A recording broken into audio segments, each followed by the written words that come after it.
क्या कागज के एक टुकड़े ने रोहान की जिंदगी हमेशा के लिए बर्बाद कर दी है? और क्या शक का जहर अब आशर और ईशल के रिश्ते को भी निगल जाएगा?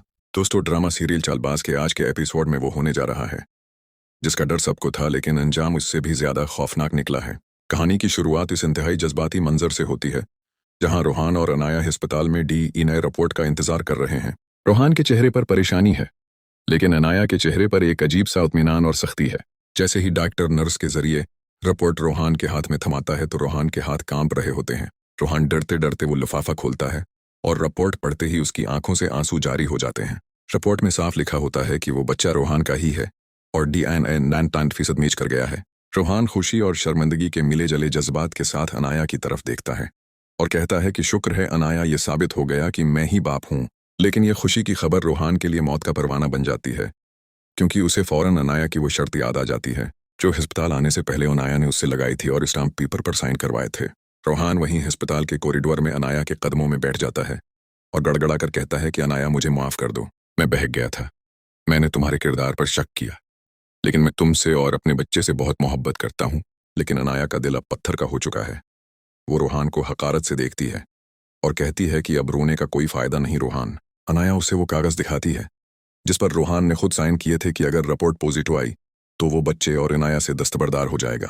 अनाया कहती है कि तुमने मेरी मोहब्बत का यकीन नहीं किया और कागज के टुकड़े पर भरोसा किया, तो अब ये कागज का टुकड़ा ही तुम्हारा मकदर है।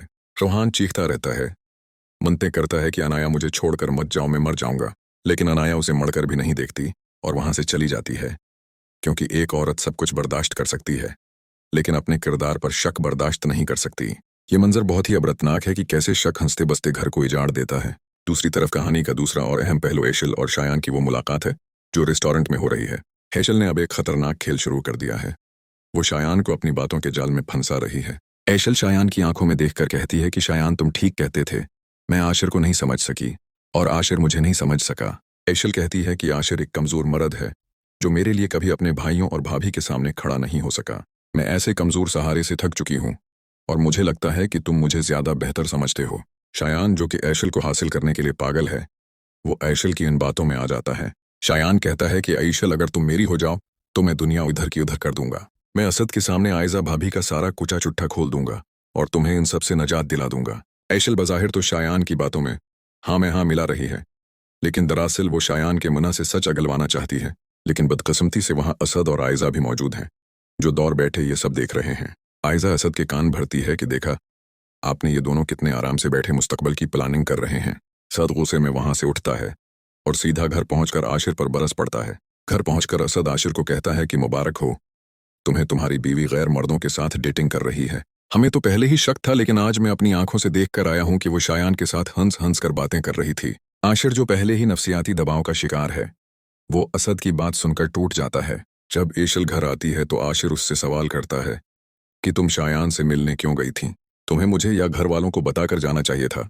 तुमने मेरी इज्जत का तमाशा बना दिया है। ऐशल आशिर को समझाने की कोशिश करती है कि मैं आयजा की हकीकत जानने गई थी, लेकिन आशिर के सिर पर शक का भूत सवार है और वो ऐशल की कोई बात सुनने को तैयार नहीं है। अब कहानी बहुत ही सनसनीखेज मोड़ पर है।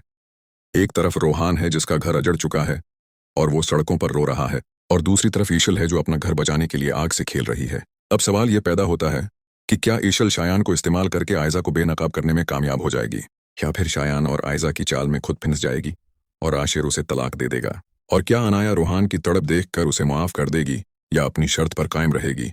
मेरी राय में अनाया को रोहान को इतनी जल्दी माफ नहीं करना चाहिए, क्योंकि शक का इलाज नहीं होता।